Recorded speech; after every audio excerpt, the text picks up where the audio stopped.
Et on va poursuivre, on a commencé à aborder le sujet, hein, vous le disiez, l'intelligence artificielle, c'est aussi une affaire de compétences internes, externes pour la créer, mais aussi pour l'utiliser, avec à la clé son lot, son flot d'appréhension, d'interrogation, avec quel impact sur l'entreprise, sur les salariés, ou comment intégrer ce nouvel outil, cette nouvelle méthode de travail, et avec qui? Alors, pour nous engager collectivement en confiance et en conscience sur ce terrain, merci d'accueillir Florence Ropion et Stéphanie Lagal-Baranès. Merci, mesdames, de me rejoindre.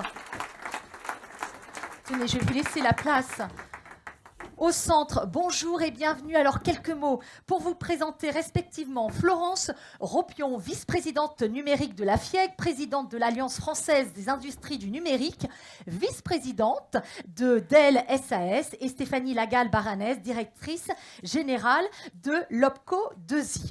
Alors, je le disais, l'intelligence artificielle, on le disait, va bouleverser évidemment l'emploi. On y attribue souvent une image négative, cette technologie qui va finalement détruire l'emploi, remplacer l'humain. Quel regard vous portez sur justement ce postulat de départ qui positionne l'intelligence artificielle comme un risque? On commence avec qui? Allez, Florence Ropion, puisque vous êtes un peu à la maison ici. Voilà, vous êtes en terrain connu. Alors, bonsoir tout le monde, ravi d'être là. Moi, je suis une tech optimiste déjà, alors on peut toujours se faire peur, surtout quand il y a de la nouveauté, qu'on parle de révolution. Et pour autant, c'est aussi une opportunité. Moi, c'est ce côté-là qui m'intéresse. Ce qui m'intéresse, c'est comment les technologies, et on l'a vu par les exemples, apportent du progrès. Et effectivement, du progrès humain, notamment. On l'a vu dans l'industrie. On sait, alors il y a eu une petite taquinerie pour le secteur bancaire, mais on sait que le secteur bancaire utilise, et aussi c'est dans nos intérêts, l'IA, mais on peut parler aussi de... C'est l'usage qui nous anime, notamment le secteur de la santé. Donc effectivement, sans pour se faire peur, on sait que 40% des emplois dans le monde, selon le Fonds monétaire international, seront impactés, mais un impact ne veut pas forcément dire un impact négatif. Et parce qu'on sait par ailleurs que seulement selon l'IoT, non je me plante, l'Organisation internationale du travail, c'est dans l'autre sens, on sait que seulement 5% des emplois en France seraient remplacés, et ça va créer de nouveaux emplois. Donc l'intelligence artificielle, c'est aussi des opportunités en mais termes d'organisation, d'évolution. Mais oui, on le voit. Ouais. On le voit. On le voit avec les 300 data scientists. Ils ne sont pas sortis de l'école directement. Alors, ils sont sortis de l'école directement avec une formation initiale autour des maths. Bon, après, la problématique, Arthur a parlé des biais, et on peut parler aussi de diversité. Je pense que c'est à un moment donné, il faudra qu'on en touche un mot, parce qu'il n'y a pas assez de femmes qui embrassent ces carrières. On sait que les biais sont aussi une source importante, que dans une nouvelle technologie, cette nouvelle technologie, elle soit aussi un vecteur. On a vu que c'était un vecteur d'accélération pour les entreprises, pour l'humain, mais c'est aussi, de cette manière-là, il y a une responsabilité aussi pour la société, pour que cette IA soit inclusive et soit représentative de la société. Donc, vision positive et constructive de l'intelligence artificielle. Je dirais juste, oui, objectif. C'est-à-dire qu'on sait qu'il peut y avoir des biais, et il faut aussi lutter. C'est pour ça qu'il faut avoir des data scientists femmes aussi, et venant d'autres horizons. Il n'y a pas que le genre. Stéphanie Lagal-Baranès, pour fédérer justement les plus craintifs, les plus sceptiques, appréhender finalement l'intelligence artificielle, c'est appréhender tout simplement une nouvelle méthode de travail, c'est l'idée? Oui, absolument. Moi, je suis plus optimiste que tech. Mais je partage complètement ce point de vue, parce qu'on a la vision chez OPCO 2i, qui est l'opérateur de compétences des branches industrielles, des besoins des entreprises en termes de RH et de compétences. Et on pense que l'impact de l'intelligence artificielle sera moins sur l'emploi que sur le travail et sur les conditions de travail. Et les RH, certaines équipes RH d'ailleurs s'approprient cette technologie pour améliorer par exemple de l'accidentologie, travailler sur les talents, sur les techniques de recrutement, etc., etc. Donc c'est une formidable opportunité. Il y aura plus un impact compétence qu'un impact emploi, même s'il y aura des créations effectivement sur la data en tant que telle, ça oui, ça c'est des gisements d'emploi en tant que tel, mais ça impacte tous les métiers. Et là, il y aura des besoins en compétences plus spécifiques. Alors Florence Ropion, justement, si on se projette désormais, qu'est-ce qui est en jeu pour l'entreprise, pour les salariés, pour l'emploi, si on devait dresser le panorama? Quel impact justement sur l'univers, le monde du travail? Eh bien, le monde du travail, on est en constante évolution. Enfin, la constante est le changement, c'est la constante. Donc, une fois qu'on crée ça dans la tête, et c'est pas l'IA qui va tout chambouler aussi, puisqu'on a vu l'IA, c'est un vecteur, c'est un accélérateur de performance, mais c'est nous qui décidons quand même, et c'est basé sur des use cases. Pour l'entreprise, moi, mon point de vue modeste, c'est déjà, il y a une conduite du changement. On l'a parlé, pour moi, c'est une décision de la direction générale. C'est de savoir, par rapport à ces use cases, est-ce qu'on a envie d'y aller ou pas, suivant le métier qu'a l'entreprise. Et derrière, c'est de se dire, j'ai des talents aussi chez moi. Donc ces talents, effectivement, certains emplois peuvent être mis à risque parce qu'on sait que ça va toucher les tâches fastidieuses, les tâches administratives. Donc ça peut stresser une partie de la population, bien sûr, mais aussi c'est ces talents d'entreprise ou l'entreprise qui est un acteur économique, qui n'est pas un grand méchant loup, comme certains pourraient le penser, qui est aussi organisation publique comme privée, est aussi un vecteur pour former ses collaborateurs, parce qu'on ne va pas forcément trouver tous les talents sur le marché, parce que la formation initiale, ça met du temps à arriver sur le marché, même si on peut prendre des matheux ou autres, et en parallèle, la reconversion professionnelle va être aussi un accélérateur pour avoir ces talents au sein de l'entreprise. Et aujourd'hui, on a des exemples d'entreprises, notamment au sein de l'AFNUM, qui est l'Alliance française des industriels du numérique, comme IBM, comme Amazon, bon, forcément comme Dell, je connais un peu mieux le sujet, mais où on va prendre des jeunes, on va les embarquer, on va les former, et derrière, on va les garder chez nous, bien évidemment, ou ils iront ailleurs aussi, c'est la liberté, et c'est aussi une manière où l'entreprise va aider, au travers d'initiatives très concrètes, le marché, et les talents, jeunes ou moins jeunes, parce que ce n'est pas une histoire de jeunesse, mais c'est une histoire de talent, et toujours en ayant ce prisme diversité. Alors l'intelligence artificielle, finalement, ce n'est pas elle qui est à craindre. Ce qui est à craindre, c'est la pénurie de salariés pour justement à la fois créer, mais utiliser aussi cette intelligence artificielle. Formation, reconversion, aujourd'hui, est-ce qu'il y a urgence sur le terrain de l'intelligence artificielle? Oui, je pense qu'il y a urgence parce que on vient de mener une enquête auprès des équipes RH des entreprises industrielles et on voit que, alors la techno est là, on l'a entendu tout à l'heure, les compétences socles nécessaires pour comprendre l'intelligence artificielle sont là, à 80%, c'est des maths, c'est de la physique, c'est des sciences, donc c'est des choses classiques, finalement des compétences classiques. Pour autant, il y a un risque d'écart, voire de fossé aujourd'hui, entre les entreprises suivant leur taille, suivant leur business, là on est dans des métiers directement concernés, mais l'industrie aussi c'est d'autres secteurs d'activité, c'est 80% d'entreprises de moins de 50 salariés, parfois c'est des toutes petites entreprises industrielles et qui sont par endroits encore assez éloignées de l'identification de leurs besoins auxquels l'intelligence artificielle peut répondre. Entre salariés, il peut y avoir un fossé générationnel. Je vais prendre mon petit cas personnel d'hier. Mon DSI, j'avais un problème avec mon matériel, un Dell, mon matériel. Il n'y a pas de SAV, il n'y a pas de SAV prévu au cœur de cette table ronde. Vous allez comprendre, le problème c'était moi, c'était pas le matériel. Et donc mon DSI qui vient d'arriver, qui est un jeune ingénieur, me dit avec beaucoup de tact, en fait vous travaillez avec des méthodes d'il y a 20 ans.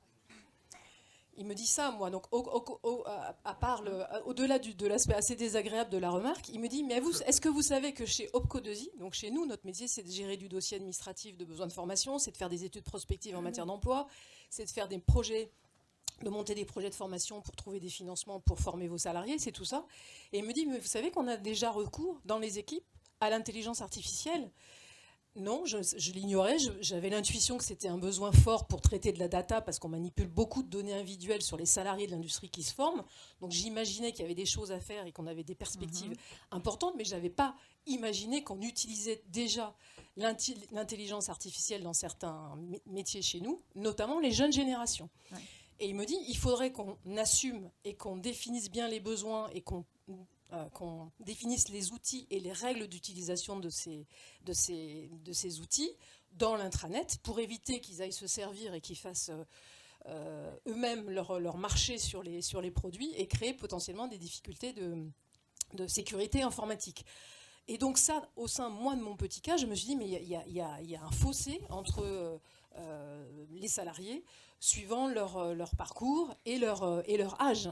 Et donc, quand on a interrogé les entreprises sur quels sont leurs besoins par rapport à l'intelligence artificielle, on a noté un vrai niveau de maturité, de différence de maturité entre les équipes, conception, R&D, ingénieurs, dans les entreprises qui sont très au clair sur ces sujets, et les équipes RH qui se disent mais il faut qu'on accompagne le changement, ça a été dit, il faut l'anticiper, et il faut former le plus grand nombre, il faut acculturer le plus grand nombre à ce que c'est, à ce que ça n'est pas.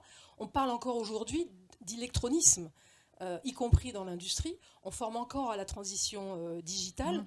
Donc on est encore, dans certains cas, à des stades de maturité qui sont finalement assez éloignés des exigences de l'utilisation de l'IA dans les bonnes orientations de l'entreprise. Justement, c'était intéressant de vous avoir aujourd'hui. Est-ce que vous êtes un acteur incontournable, justement, pour assurer ces formations, ces reconversions?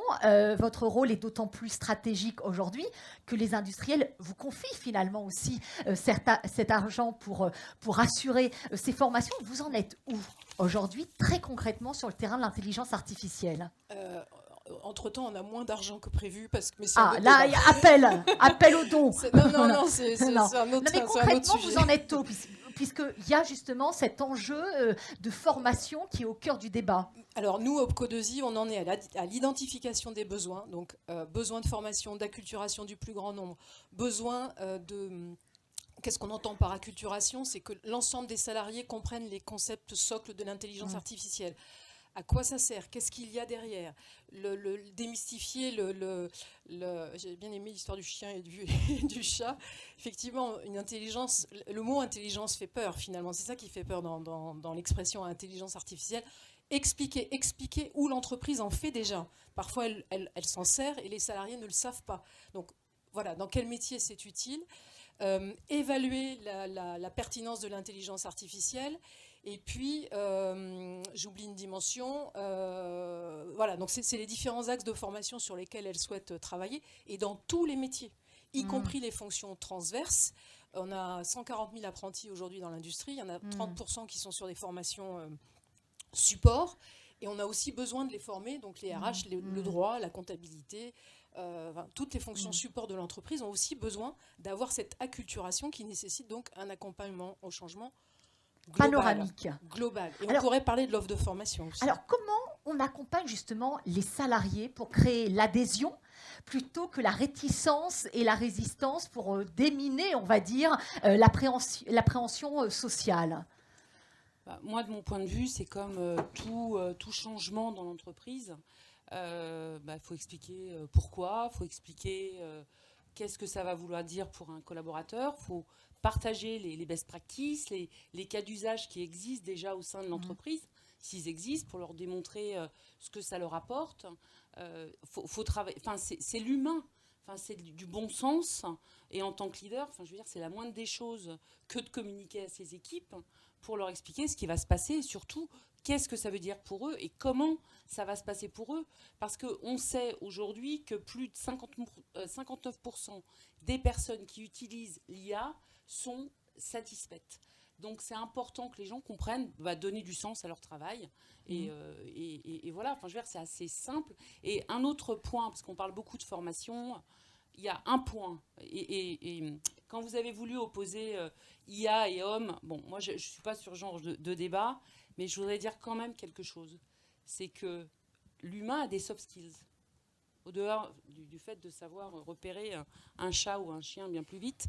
Et c'est ces soft skills, ces comportements, l'émotion, qui font toute la différence. Je veux dire, allons pas nous comparer à une machine. La machine, elle est à notre service, il ne faut pas se tromper. Donc, c'est tout l'enjeu. Et les soft skills, elles sont aussi importantes dans la transformation qu'on va opérer au sein de l'entreprise pour aborder ces sujets et embarquer la techno dans son outil de travail. Mais quand on voit, sans citer certains majeurs de l'entreprise, quand vous regardez Copilote et que ce que ça fait et comment votre métier va évoluer, c'est ça qui est passionnant. Est-ce que vous avez des illustrations justement les commerciaux d'entreprises qui aujourd'hui sont justement accompagnent cette transition vers l'intelligence artificielle et l'accompagnent favorablement avec et aux côtés des salariés? Siemens, c'est Schneider Electric. Voilà. Est-ce qu'on peut peut-être en citer d'autres? Il y en a plein. Dans l'accompagnement justement des salariés, dans l'accompagnement dans cette transition. Je pense que les exemples dans l'entreprise, c'est difficile parce que tout le monde ne va pas partager son plan IA et comment il fait. En tout cas, des exemples qui sont inspirants, vous avez trouvé inspirants et que vous aimeriez partager avec dans les cas d'usage ou dans le... Oui. Dans les cas d'usage, ce sont nos clients qui nous inspirent tous les jours, puisque nous, on est, à l'AFNUM, on est pourvoyeurs de techno. On le voit, je ne vais pas citer des entreprises pour comparer l'un par rapport à l'autre, mais dans le domaine médical, là où on voit qu'il y a énormément de changements, et ça, c'est vraiment au service de l'humain, c'est dans l'analyse, par exemple, des scanners, qui va permettre aux radiologues et évidemment aux médecins d'avoir un résultat beaucoup plus pertinent qui ne sera pas vu à l'œil nu. Donc ça va permettre, et notamment par exemple pour le cancer des enfants, de trouver le diagnostic, mais c'est des mois qu'on gagne. C'est-à-dire qu'en un examen, on peut élaborer directement le traitement adéquat pour le cancer des enfants. Donc, qui est différent, qui se traite différemment du cancer de l'humain. Et ça, si tu veux, quand vous avez une techno qui apporte un bénéfice, alors vous allez me dire c'est plus facile parce que ça change pas, ça va changer les habitudes de travail parce que ça va aller plus vite, par exemple pour le médecin. Donc là, je dirais que c'est facile. Après, j'ai pas d'exemple particulier, je sais pas si tu en as, d'entreprises. Oui, il y en a beaucoup. Mais il y en a beaucoup. Après, c'est difficile de partager. Une qui vous a inspiré, voilà. Mais... Moi, j'en ai un dans le secteur une entreprise industrielle sur les problématiques RH et formation. Qui a basculé sur l'intelligence artificielle pour construire le plan de formation des salariés. Oui. Et elle a identifié que ce passage-là faisait gagner à l'équipe RH à peu près 5 heures hebdo de travail, et que ce gain de temps allait pouvoir être mis sur des tâches à plus forte valeur ajoutée. Donc c'est ça aussi, c'est expliquer aux collaborateurs la valeur ajoutée de l'intelligence artificielle pour aller sur des tâches à plus haute valeur ajoutée auprès des salariés et du coup aussi d'embarquer l'accompagnement au changement. Oui, et puis d'une manière générale, ce qui est important, c'est d'embarquer tous les collaborateurs et les entreprises et les branches. Faut faciliter les négociations. Les partenaires sociaux sont aussi cruciaux dans un projet de transformation et les branches professionnelles aussi, elles aident les entreprises à mieux intégrer l'IA au sein de leurs activités. Donc, Stéphanie, justement, Lagal, Baranès, vous disiez en préparant justement cette table ronde, c'est que les ressources, on les a, les talents, on les a, il suffit de voir cette jeune génération, cette facilité instinctive à utiliser justement l'intelligence artificielle. Tout l'enjeu maintenant, c'est de former, de fédérer et de garder aussi en France finalement nos talents. Oui, et c'est de cadrer les pratiques. Et quand on regarde aujourd'hui les systèmes éducatifs, alors je parle au sens large et sans doute donc en caricaturant, mais les systèmes éducatifs au sens large, les écoles, les organismes de formation et certains CFA, la façon dont eux-mêmes appréhendent l'IA dans leur pédagogie et dans la construction de leurs programmes n'est pas toujours au rendez-vous. Vous faites un sondage auprès d'étudiants en université en droit, par exemple, en leur posant la question comment l'IA t'est présentée dans tes cours, est-ce que les profs vous en parlent, est-ce que vous êtes formés à l'utilisation de l'IA pour l'apprentissage du droit. Vous avez autant de réponses que d'universités, parfois autant de réponses que de profs. Donc il y a des profs qui ne veulent pas en entendre parler, il y a des profs qui s'en servent eux-mêmes pour construire leur cours de l'intelligence artificielle. Il y a des formations qui existent sur les règles, le cadre, la cybersécurité, Il y en a qui ne l'envisagent que comme un levier de triche, donc c'est interdit, c'est un gros mot, l'intelligence artificielle. Donc c'est intéressant, je trouve, de voir qu'aujourd'hui, sur ce petit exemple, finalement, l'offre de formation, c'est pas encore globalement, encore une fois, je veux pas généraliser, pas trop généraliser, mais c'est pas encore globalement emparé de l'IA dans ses propres cursus. Donc les jeunes, ils y vont, mais tout seuls. Ils y vont tout seuls.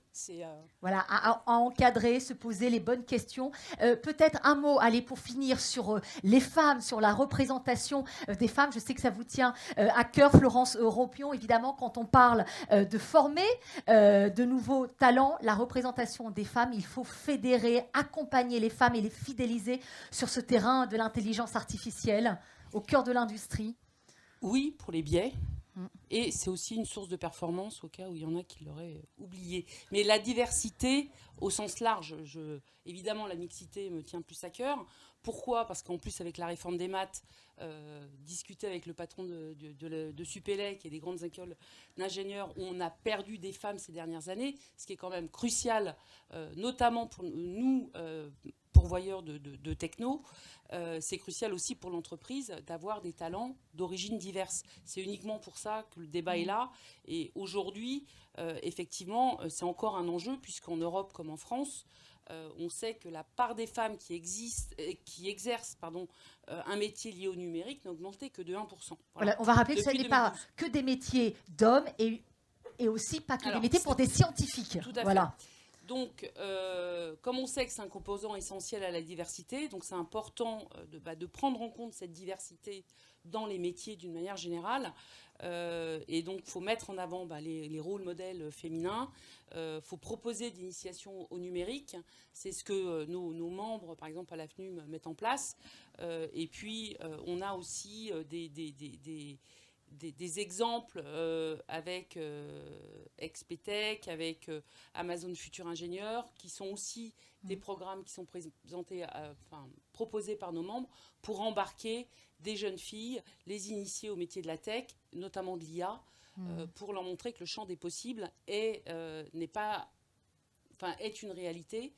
Parce que je rappelle une chose, c'est que dans la formation, pourquoi on a peu de femmes en France, et si on se compare avec les pays, par exemple, du Maghreb, où il n'y a aucun débat sur les femmes ingénieurs, c'est qu'en France, je ne sais pas pourquoi, c'est culturel, l'IT est perçu, la tech est perçue comme un secteur de geek, et un geek est forcément un homme, et donc les parents qui sont les influenceurs dans cette histoire.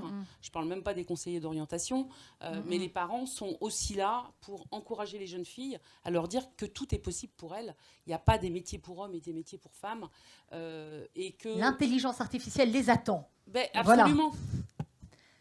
Eh bien, merci, mesdames. Merci pour cet éclairage, votre analyse. Voilà.